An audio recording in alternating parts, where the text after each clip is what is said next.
बिस्मिल्लाहिर्रहमानिर्रहीम। अस्सलाम वालेकुम नादरीन, आप यूट्यूब चैनल देख रहे हैं। मैं इमरान खान हूँ। सबसे पहले नादरीन, वज़ीर आला सुहेल अफरीदी लाहौर का दौरा कर रहे हैं। पंजाब में जब वो दाखिल हुए तो अटक में उनका बड़ा शानदार इस्तकबाल किया गया। अटक वालों ने ज़बरदस्त इस्तकबाल किया। उसके बाद फिर हमने देखा कि पंजाब पुलिस की कार्रवाइयाँ शुरू हो गई। बहुत सारी जगहों पे देहातों से जहाँ जहाँ से लोग निकल कर आ रहे थे मोटरवे की जानिब, उन्हें मोटरवे पे आने से रोका जा रहा था। पुलिस ने जगह जगह पे नाके लगाए हुए थे। हत्ता कि सरगोदा से हुकूमत के अपने बंदे नदीम अफजल चंद साहब ने ये रिपोर्ट भी कर दिया। उन्होंने बता दिया कि जनाब यहाँ पे तो बाकायदा लोगों को परेशान किया जा रहा है। जो शादी ब्याह पे लोग जा रहे हैं वो नहीं जा पा रहे, जो लोगों के अपने काम है वो भी नहीं कर पा रहे। सिर्फ मोटरवे से एक सियासी शख्सियत ने गुजरना है और उसके लिए इतना बंदोबस्त लगाया गया है। तो पूरी पंजाब पुलिस को इसी काम पे लगाया गया और ये काम अभी नहीं, पिछले 2-3 दिन से चल रहा है। जब से इन्हें अब मालूम हुआ है कि सुहेल अफरीदी ने आना है और लाहौर का दौरा करना है, तब से छापे मारे जा रहे हैं घरों में। 80 साल 85 साल के बुजुर्ग भी गिरफ्तार किए गए। यास्मीन राशिद साहबा के हल्के से एक बुजुर्ग को गिरफ्तार किया गया। ये एक सियासी वर्कर है, उनके वालिद, इनकी उम्र 85 साल है। मैं देखकर हैरान हो गया कि इस लेवल पे ये निज़ाम पहुंच गया। मियां असलम इकबाल, उनके भाइयों को गिरफ्तार कर लिया गया और लगातार गिरफ्तारियां की जा रही हैं। बहुत सारे कारकुन गिरफ्तार हो गए। बहुत सारी चादर और चारदीवारी का तकद्दुस पामाल किया गया। यहां पे अभी कुछ अर्सा पहले आपको याद होगा बिलावल भी आया था। बिलावल जरदारी जब आया, उसने आगे पंजाब का लाहौर का दौरा किया तो मरियम नवाज ने उसको बड़ा वेलकम किया था और किसी किस्म का कोई एतराज़ नहीं किया गया था, क्योंकि मम्मी डैडी किस्म का दौरा था। ज़्यादा लोग निकलते भी नहीं है, 2-4-5 हज़ार बंदा निकल रहा है, बहुत ज़्यादा भी होगा। तो पीपल्स पार्टी की जितनी औकात है उसमें पीएमएलएन को किसी किस्म की कोई प्रॉब्लम होती नहीं है। फिर पीएमएलएन खुद भी बंदे नहीं निकाल पा रही। वो बेचारे बड़ी मुश्किलों से हुकूमती वसाइल इस्तेमाल करके सरकारी मुलाजमीन को बिठा कर भी एक मजमा इकट्ठा नहीं कर पाते। अभी गुजरावाला में कुछ अर्सा पहले आपने उनकी हालत देखी थी। तो पीटीआई का हुकूमत पूरी कोशिश कर रही है कि वो मनाजिर ना बने जो इमरान खान साहब जब लाहौर की सड़कों पर निकलते थे या वहाँ से गुजरते थे तो जो मनाजिर बन जाते थे। हुकूमत लगातार कोशिश कर रही है कि पीटीआई को उस किस्म के मनाजिर ना मिले, जबकि पाकिस्तान तहरीक इंसाफ पूरी कोशिश कर रही है कि पंजाब के अंदर कारकुनों को दोबारा से मुतहर्रिक किया जाए, पीटीआई के लोग बाहर निकलें और बाहर निकलने के बाद दोबारा से इमरान खान साहब के लिए कैंपेन शुरू करें। अब भेरा के ऊपर जो है वो खाने पीने का बंदोबस्त था, तो पुलिस ने ज़बरदस्ती होटल ही बंद करवा दिए वहाँ पे। चक्री के अंदर भी ऐसी सूरत की गई। अब लाहौर में ठोकर न्याज बेग से एंटर हुए तो सारे रास्ते पुलिस ने पहले ही बंद किए हुए थे, गिरफ्तारियां कर रहे थे। लेकिन फिलहाल सुहेल अफरीदी को जगह जगह पे लोगों ने इस्तकबाल भी किया और इन रुकावटों ने ना सिर्फ सुहेल अफरीदी का फ़ायदा किया बल्कि तहरीक में जान डालती हैं ये चीज़ें। देखें ना, अगर ये एक रैली चलती और वो लाहौर आ जाती और लाहौर में लोगों को खुला छोड़ा जाता और खुले दिल के साथ उनको पॉलिटिकल एक्टिविटी करने दी जाती तो 2 दिन में 4 दिन में खबर खत्म हो जाती। लेकिन जिस तरीके से रोक टोक की जा रही है, जिस तरीके से पुलिस को और ताकत को इस्तेमाल किया जा रहा है, छापे मारे जा रहे हैं, इस सारे अमल को कामयाब बनाया जा रहा है। सियासतदान जब अपोजिशन में होता है ना तो वो ये चाहता है कि हुकूमत उसके साथ ज्यादती करे, उससे उसकी तहरीक में ताकत आती है और ये हुकूमत ऐसा करने में माहिर है। इन्होंने यही कर करके पाकिस्तान तहरीक इंसाफ को पाकिस्तान की मकबूल तरीन सियासी जमात बना दिया है और ये हरकतें पाकिस्तान तहरीक इंसाफ को मजीद मजबूत करेंगी।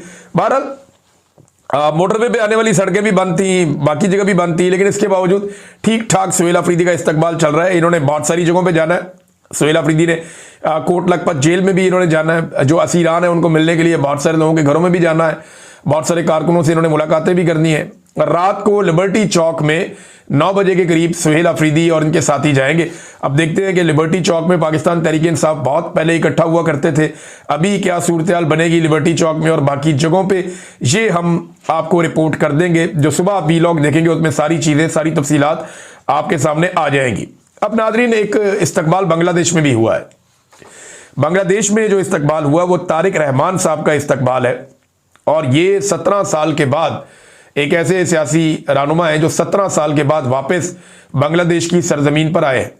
16 साल एक फस्तायत, जुल्म और जबर रहा जो हसीना वाजिद ने किया और 16 साल तक ये अपने वतन जो मशरकी पाकिस्तान या बांग्लादेश है वहाँ वापस नहीं आ सके और 17 साल के बाद ये वापस अपने वतन आए। इनका इस्तकबाल देखने वाला था, हर तरफ अवाम ही अवाम थी, बहुत बड़ा एक हुजूम था और किसी भी डिक्टेटर के लिए या जालिम के लिए ये दिल दहला देने वाला मंजर होता है कि इतने बड़े पैमाने पर अवाम निकल आए किसी के इस्तकबाल के लिए, खास तौर पे अगर वो सियासी रहनुमा है तो।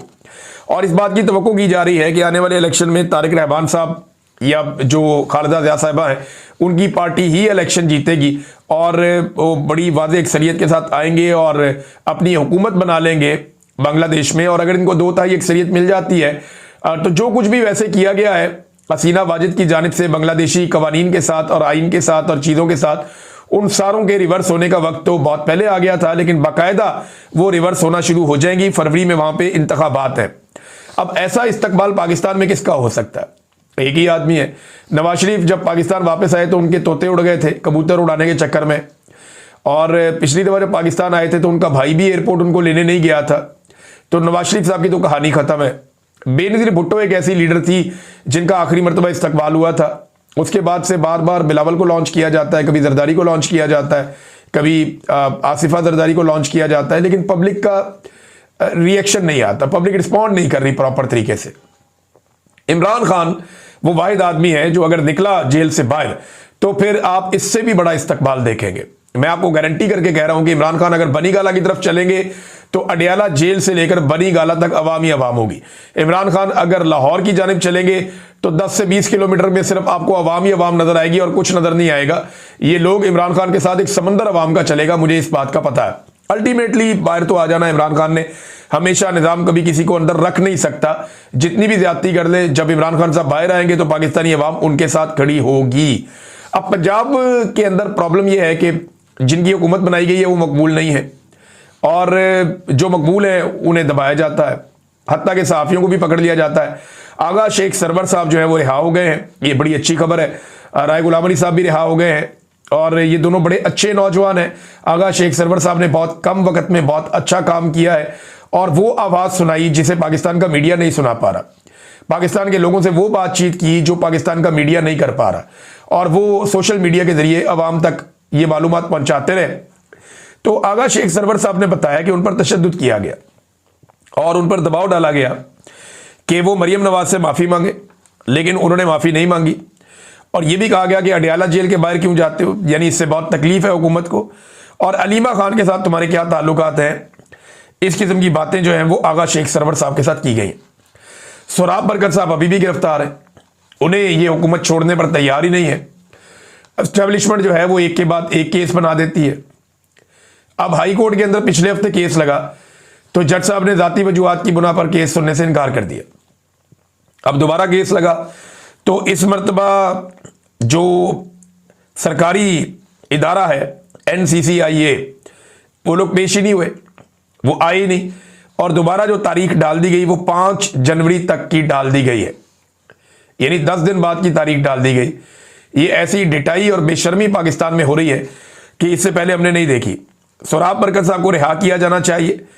कश्मीरियों ने आवाज़ उठाई है, पाकिस्तानियों ने आवाज़ उठाई है, ओवरसीज पाकिस्तानियों ने आवाज़ उठाई है, लेकिन इसके बावजूद उन्हें लगातार जेल के अंदर रखा गया है, अलग अलग मुकदमात बनाए गए हैं और सहाफ़ती बरादरी भी जिस तरह आवाज़ उठानी चाहिए उस तरह आवाज़ उठाने में अब तक नाकाम है। देखिए, पाकिस्तान को इन्होंने पूरे को एक जेल बना दी है और ऐसी जेल बना दिया है जहां से हर कोई निकलकर बाहर जाना चाहता है। आज मेरी बात हो रही थी, मलेशिया में जो पाकिस्तानी है वो ये बता रहे थे कि जनाब हम यहां मलेशिया में रहते हैं, 90,000 पाकिस्तानी थे पहले, अब 1,90,000 है पिछले 2 साल के अंदर। ये 2-2.5 साल में इतनी बड़ी तादाद में पाकिस्तानी निकलकर मलेशिया पहुंचे हैं कि तादाद दुगनी हो गई है। ये मुझे वहां पे ओवरसीज पाकिस्तानियों ने बताया। मैं एक डाटा आपके सामने रखता हूं और ये डाटा आपको बताएगा कि पाकिस्तान के अंदर से ब्रेन गेन हो रहा है या ब्रेन ड्रेन हो रहा है। आसिम मुनीर साहब ने कहा था ब्रेन गेन, मैं कह रहा था ब्रेन ड्रेन। अब देखिए पाकिस्तान को छोड़ के कौन कौन लोग जा रहे हैं। नंबर 1, 2 साल के अंदर 5,000 डॉक्टर्स पाकिस्तान को छोड़ गए, 11,000 इंजीनियर पाकिस्तान को छोड़ गए, 13,000 अकाउंटेंट्स पाकिस्तान को छोड़ गए। ये सिर्फ 3 शोबों के 30,000 लोग हैं। ये 3 शोबों के 30,000 लोग पाकिस्तान को छोड़कर चले गए लगभग। ये किया इन्होंने पाकिस्तान के साथ।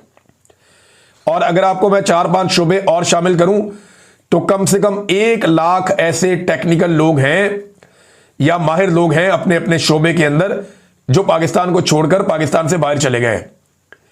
पाकिस्तान का चौथा सबसे बड़ा जो फ्रीलांसिंग का हब जो है वो पाकिस्तान है। अब यहां पे जो इंटरनेट शटडाउन हुआ, यानी बार बार ये इंटरनेट बंद कर देते हैं ना, इंटरनेट को कमजोर कर देते हैं, बंद कर देते हैं, और सिर्फ इसलिए कर देते हैं कि पाकिस्तान तहरीक इंसाफ की आवाज को दबाया जाए। तो इस शटडाउन से 1.62 अरब डॉलर का नुकसान हुआ। 162 करोड़ डॉलर्स का नुकसान हुआ पाकिस्तान को। 1 अरब डॉलर के लिए आप IMF के तरले करते हैं, और सिर्फ इंटरनेट की बंदिश से आपने पाकिस्तान में 1.62 अरब डॉलर का नुकसान कर दिया। 1.62 अरब डॉलर। अच्छा, 24 लाख जो फ्रीलांसर्स हैं उनका मुस्तकबिल पाकिस्तान में खतरे में है, यानी पॉलिसी भी ठीक नहीं है। IT के शोबे के अंदर लोगों को मौका ही नहीं मिलता सही तरीके से काम करने के लिए। कभी फायरवॉल लगा देते हैं, कभी ये करते हैं, कभी वो करते हैं, कभी इंटरनेट बंद कर देते हैं। और जो IT के शोबे से वाबस्ता लोग हैं वो अब पाकिस्तान में पैसा मंगवाते नहीं है। यानी एक आदमी मिसाल के तौर पे उसने अपना अकाउंट बनाया हुआ है अमेरिका में, या उसने अपना अकाउंट बनाया हुआ है बरतानिया में या यूरोप के किसी मुल्क में, तो वो अपना पैसा वहां मंगवाता है और पाकिस्तान में सिर्फ इतना पैसा मंगवाता है जितना उसकी जरूरत है। फर्ज करें एक आदमी की जरूरत है 1 लाख रुपया, उसकी फैमिली की जरूरत है, और उसने 10 लाख रुपया कमाया IT के शोबे में, तो वो पैसा पाकिस्तान नहीं मंगवाएगा। ज्यादातर लोग अपना पैसा बाहर रख रहे हैं, वो पाकिस्तान में सिर्फ उतना पैसा मंगा रहे हैं जितनी उनकी अपनी जाती जरूरत है। अगर ये सारा पैसा पाकिस्तान में आए तो पाकिस्तान को कितने ज्यादा रेमिटेंसेस भी मिलेंगे और कितना ज्यादा सरमाया भी पाकिस्तान में आएगा। लेकिन लोगों को मायूस कर दिया है ना, लोग पाकिस्तान के अंदर पैसा लाना ही नहीं चाह रहे। उन्हें आइडिया हो गया है कि यहां से हमें निकलना है, और बड़ी तादाद में लोग पाकिस्तान छोड़ छोड़कर जा रहे हैं। आसिम मुनीर साहब के हवाले से एक खबर उठाई गई और बहुत ज्यादा उठा दी गई। पाकिस्तान के मीडिया में दावा किया गया है जी आसिम मुनीर साहब को कत्ल की धमकी दे दी गई है, ये कर दिया गया है, वो कर दिया गया है। और ये एक औरत ने खड़े होकर वहां पे ये कहा जनाब एम्बेसी के बाहर के आसिम मुनीर साहब को कत्ल कर दिया जाए। तो ऐसी बात नहीं है, ये बहुत सारे लोग तकारीर कर रहे थे, और सबको बात करने का मौका मिल जाता है जब लोगों की तादाद बहुत ज्यादा नहीं होती। तो काफी ज्यादा लोग तकारीर करते हैं पाकिस्तान तहरीक इंसाफ के प्रोग्राम्स में। तो वहां पे एक खातून है, मैं उन्हें जानता भी नहीं, मुझे उनका नाम नहीं पता, लेकिन वो बात कर रही थी और उन्होंने जज्बात के अंदर ये कहा कि एक जर्नैल तैयारे के अंदर मर गया था और इनके बारे में कहा इनके साथ गाड़ी में कुछ हो सकता है। तो ये एक पॉसिबिलिटी भी उन्होंने बात की है। ये अब बदवाएं देने के ऊपर भी अब ओवरसीज पाकिस्तानियों के ऊपर मुकदमात बनाए जाएंगे, केसेस किए जाएंगे। वो कह रहे जी हम बरतानिया के साथ राब्ता करेंगे कि एक औरत ने ऐसी बात क्यों की। तो क्या फील्ड मार्शल या पाकिस्तान का निजाम इतना बुज़दिल हो गया है, या इतने ये डर गए हैं कि इस्तिस्ना होने के बावजूद एक खातून अगर जज्बाती तकरीर करती हैं तो उसके नतीजे में पूरी की पूरी मुल्क की मशीनरी मुतहर्रिक हो जाए और जनाब राब्ते किए जाएं बरतानिया के साथ। ये खौफ की अलामत है, ये डर की अलामत है, और लोगों को डराने की एक कोशिश है और इसके अलावा कुछ नहीं है। फील्ड मार्शल को भी नहीं पता कि उनकी जिंदगी कितनी है, हम भी नहीं जानते कि हमारी जिंदगी कितनी है। तो यहां पे तो सामान 100 बरस का और पल की खबर नहीं, ये एक हकीकत है, इसको हम झुटला नहीं सकते। नादरीन, एक और बात उठाई जा रही है पाकिस्तान में, और ये बात बार बार उठाई जा रही है कि PIA खरीदने वालों को सेल टैक्स माफ कर दिया गया। जहाज खरीदे, बड़े बड़े जहाज खरीदे, सेल टैक्स आपको माफ है, मगर आम आदमी जो है वो पेट्रोल के ऊपर, बिजली के ऊपर, आलू, टमाटर, घी, आटा, चावल, दालें, हर चीज के ऊपर सेल टैक्स दे रहा है। एक कपड़ा खरीदता है उसके ऊपर सेल टैक्स दे रहा है, एक जूता खरीदता है, रबड़ की चप्पल, उसके ऊपर भी वो सेल टैक्स दे रहा है, एक माचिस की डबिया या साबुन लेने जाता है उसके ऊपर भी वो टैक्स दे रहा है। लेकिन बड़े बड़े लोग, जो ताकतवर लोग हैं, जो अमीर लोग हैं, और जो एक कंसोर्शियम बना हुआ है मिलिट्री और सिविल सरमायाकारों का, तो वहां पे कोई पूछने वाला नहीं है, वहां पे सेल टैक्स भी माफ कर दिया गया। जिस तरह ये PIA बेचा गया है ना नादरीन, इसकी दूसरी कोई मिसाल तारीख में मिलती नहीं है। और हुकूमत, यानी भाई PIA बेचा है, साथ ही अगली खबर ये आती है कि पंजाब हुकूमत ने VIP लोगों को प्रोटोकॉल देने के लिए, यानी ये प्रोटोकॉल देने के लिए गाड़ियां नहीं खरीदने का फैसला किया है, और 27 करोड़ रुपए से जायद की रकम जारी कर दी कि जनाब हमने प्रोटोकॉल देना है सरकारी बंदों को, हमें प्रोटोकॉल चाहिए, लिहाजा 27 करोड़ रुपया मजीद जारी कर दिया जाए। जब इस तरीके से आप कौम का पैसा जाया करेंगे, मैं आपसे पूछ रहा था ना कि रोजाना ये पैसा जाता किधर है, यानी पिछले 5 महीनों में पाकिस्तान ने जो हुकूमत ने कर्जा लिया है वो लगभग 650 करोड़ रोजाना की बुनियाद पर लिया है। 650 करोड़ रोजाना कर्जा ले रही है ये हुकूमत। 5 महीने के आदादोशुमार ये बताते हैं। अब ये पैसा जाता कहां है? ये इसी तरह के अल्ले तलल्लों में ये पैसा खर्च कर दिया जाता है। इसी तरीके से हुकूमत अपनी अयाशियों में ये पैसा उड़ा देती है। गरीब आदमी के लिए इनके पास पैसा नहीं है। यानी अभी किसान ने गंदम लगाई है, 80% किसान वो हैं जिन्होंने उधार पर लेकर गंदम लगाई है। बेशुमार किसान वो हैं जिनको सैलाब में बहुत नुकसान हुआ था, उनके पास कुछ भी नहीं बचा। हमने क्योंकि बीज बांटा ना किसानों में, बहुत हजारों किसानों के अंदर मैंने बीज बांटा है, तो हमें किसानों की बराह रास्त हालत का पता है। हमने उनसे बातचीत की है। तो किसानों के पास ना तो पैसे थे खाद के, ना गंदम का बीज खरीदने के थे, तो ये सारा उधार पे काम चला। अब हुकूमत ने ऐलान कर दिया है कि गंदम की खरीदारी हुकूमत नहीं करेगी। ये दस्तबरदार हो गए इससे। सिर्फ सूबे और वफाक 62 लाख टन की मिकदार के अंदर जखीरा करेंगे इमरजेंसी के लिए गंदम। इसके अलावा हुकूमत गंदम नहीं खरीदेगी। अब अगर हुकूमत गंदम नहीं खरीदेगी ना तो किसान फिर रुल जाएगा। पिछली मरतबा 2000 रुपए मन तक उनकी गंदम बिकी है, बाद औक़ात इससे भी कम में बिकी है, तो किसान की पसली टूट गई। इस मरतबा अगर उन्हें किसानों को 3000 से ऊपर ना मिला, 3200 3400 अगर ना मिला, तो किसान की बहुत बुरी हालत हो जाएगी। लेकिन हुकूमत को इस बात की किसी किस्म की कोई परवाह नहीं है।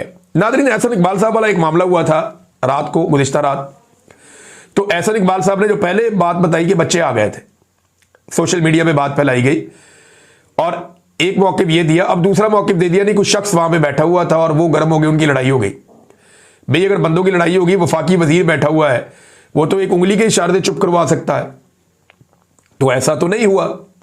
एहसन इकबाल साहब के चेहरे पे जो घबराहट और परेशानी थी वो दिखाई भी दी और उससे नजर आ रहा था कि एक्चुअली मामला उतना सादा नहीं है जितना आप वो बता रहे हैं। तो बार बार मौक़िफ़ बदलने की वजह से मामला मशकूक होता जा रहा है और जिस किस्म के सहाफ़ी या जिस किस्म के लोग आकर इसके ऊपर सफाइयां पेश कर रहे हैं उससे मामला मजीद मशकूक हो रहा है।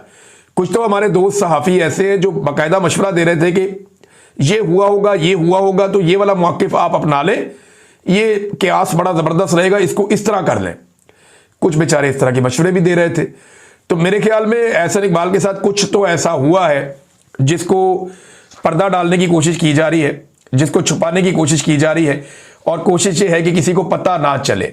लेकिन उनके अपने बार बार मौक़िफ़ बदलने से और अलग अलग किस्म के मौक़िफ़ सामने आने से मामला मशकूक हो रहा है। नाज़रीन, नवाज शरीफ साहब भी यही चाहते हैं कि मुज़ाकरात होने चाहिए और वो अपना किरदार अदा करना चाहते हैं। ये बात की तारिक फजल चौधरी साहब ने। अच्छा, ये बात जो है ना वो कुछ और लोगों ने भी की है। ये बात कुछ सहाफ़ी भी अब कर रहे हैं। ये बयानिया लाया जा रहा है कि नवाज शरीफ साहब भी मुज़ाकरात चाहते हैं। जब ही शहबाज शरीफ साहब ने कहा जी आओ बैठो मुज़ाकरात करते हैं।